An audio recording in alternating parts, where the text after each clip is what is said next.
The platformer, without question, the 90s most popular genre, synonymous with the time. Of course, the console wars with Sega and Nintendo during the 16-bit era, and then perfected by the Nintendo 64 and the invention of the 3D platformer. So one would think that as the most powerful console released in the 90s, the Dreamcast would have a wealth of stunning platformers. But the truth is that unlike most genres wherein the Dreamcast's 2-year lifespan, it was blessed with a wealth of incredible games, the platform genre was sadly lacking. But today we're going to go through the best that there was and see just how good or bad the platform genre was for the Sega Dreamcast. Let's get started. Kicking us off at number 12 is Flan Brothers. Now, this is a strange one because it looks pretty good. You control both brothers. It's more of a puzzle platformer, and it's got some very, very interesting concepts in terms of the puzzles, but I don't think the game has aged particularly well. It's about two brothers. Think of mice and men type brothers here, and you have to hit each other, wind each other up, insult each other, and basically play to a lower level of intellect in this game. And I truth be told, I was pretty uncomfortable playing this, but still there are some interesting puzzle elements, and like I say, visually it's pretty pleasing. It is too short, but you may want to take a look at this one if puzzle platformers are your thing. The Grinch was a port of the PlayStation game, which was released around the same time as the Jim Carrey movie.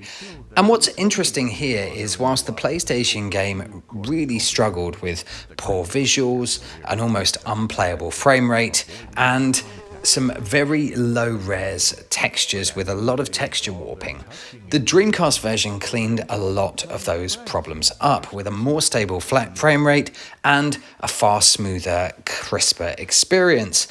And actually underneath it is a pretty fun game where you wreak havoc as the Grinch. Now, you're still going to see some pretty awful textures, and it's fairly obvious that these are just upscaled PlayStation models when you look at them here. But underneath it all, who doesn't love a game about Christmas? The Grinch is at number 11. Into the top 10, and we have KO the Kangaroo. Once you get over the slightly awkward, almost slightly tank-esque controls here, more reminiscent of, say, a Croc on the PlayStation, this actually is quite a charming, fun game. And don't be fooled by its appearance. When you get to the later levels of this game, it's very, very difficult. It's not going to win any awards as the best platformer ever, but I think a lot of people overlooked the flaws of this one and didn't actually see how good the game was. So if you've missed this one, there's a great remake of it that you can play on modern hardware, but it's definitely worth a look on the Dreamcast.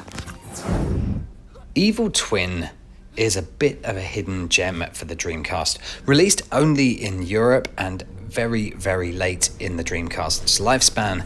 It's a pretty ambitious project, and personally I think the graphics look excellent. I think there's a really, really excellent visual style here, and the content is, despite being a platformer and having the sort of N64-like controls when you play this game, the subject matter is actually very dark, and there's definitely something that I find really, really interesting about this game.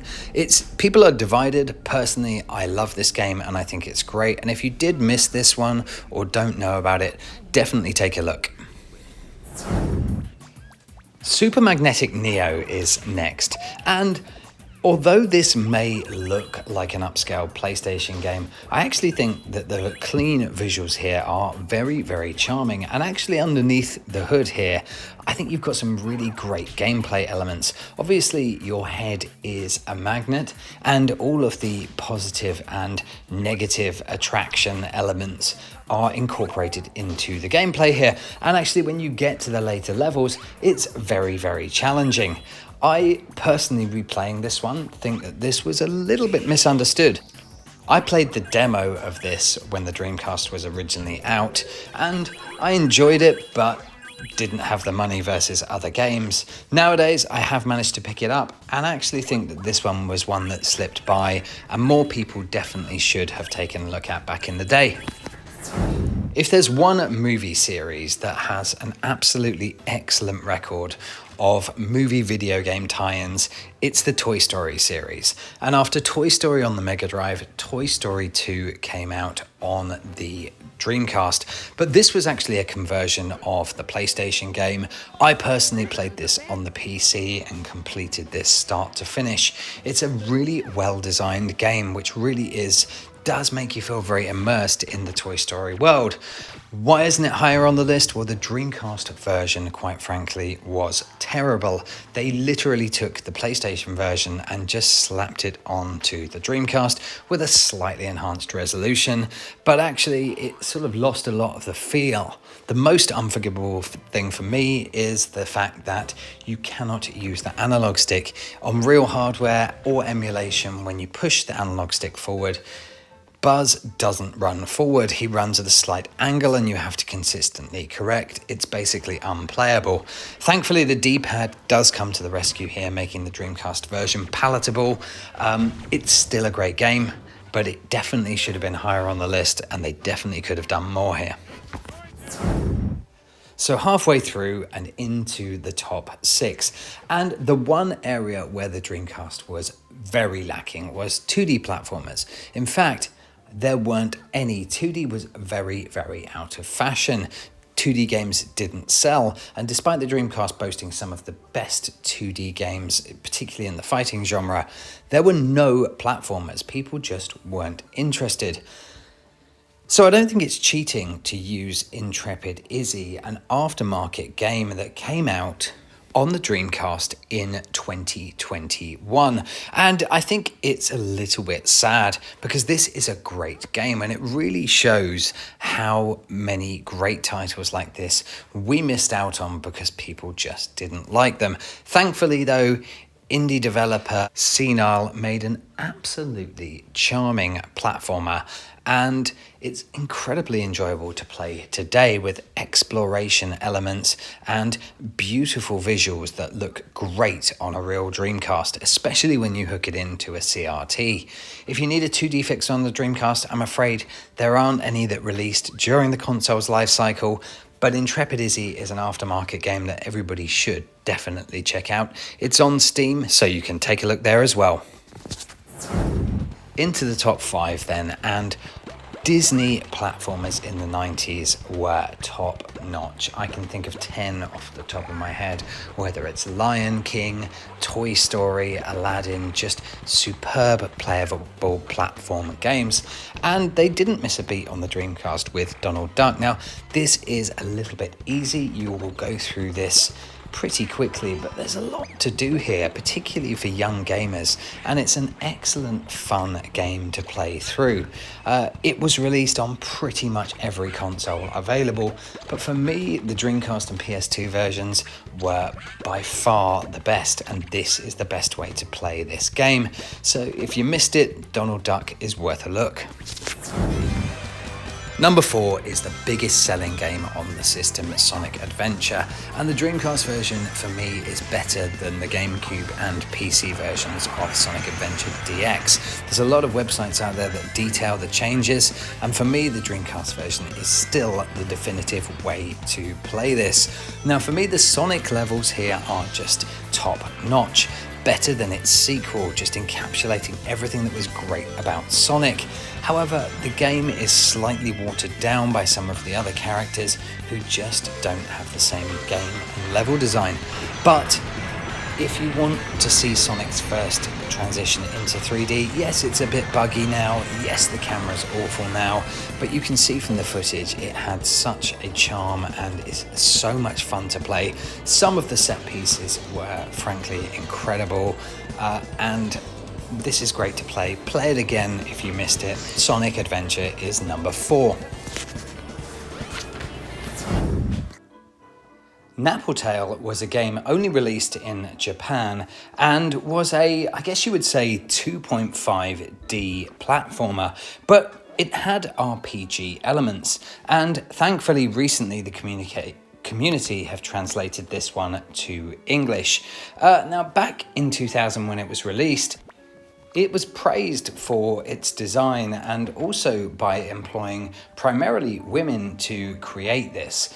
And it's really, really exciting to see that this game has been translated and everybody can enjoy it now. But it's a very, very well-designed platformer with a great learning curve and some fantastic gameplay elements. So if you did miss this one, it's at number 3 on the list for a reason. It's a great game. Take a look. Number 2 is Sonic Adventure 2, another game which needs absolutely no introduction. And this game was to celebrate Sonic's 10-year anniversary.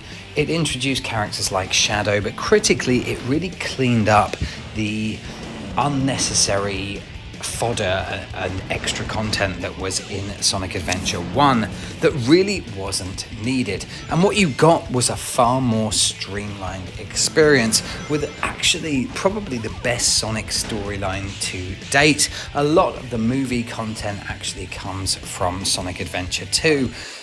It did have Sonic 2 Battle, which was released on the GameCube, but again, for me, the Dreamcast is the definitive version.